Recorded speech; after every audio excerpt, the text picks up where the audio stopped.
د یو ورځنۍ لوبلړۍ له لغوه کولو وروسته اسټرالیا له افغانستان سره مخامخ کیږي. ټاکل شوې د نړیوال جام په دوام د نومبر په 9 افغان ملي لوبډله له اسټرالیا سره لوبه وکړي. دا چې اسټرالیا هم د کرکټ د نړۍ پیاوړې او مخکښه لوبډله ده، افغان مینوال د پاکستان په ګډون له نورو لوبډلو سره د تیرو لوبو په څیر هم له اسټرالیا سره لوبې ته لیواله دي او د یوې په زړه پورې لوبې لیدو ته شیبې شمیري. په همدې حال کې اسټرالیا د روان کال په جنوري میاشت کې له افغان لوبډلې سره یو ورځنۍ لوبلړۍ لغوه کړه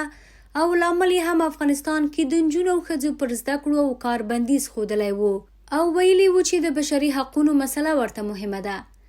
تازه افغان چټک توپ اچوونکي نوین الحق اسټرالیا ته په کنایه‌آمیزه ډول ویلي چې آیا اسټرالیا ته اوس هم د بشري حقونو مسله مهمه ده که د نړیوال جام 2 پوینټونه.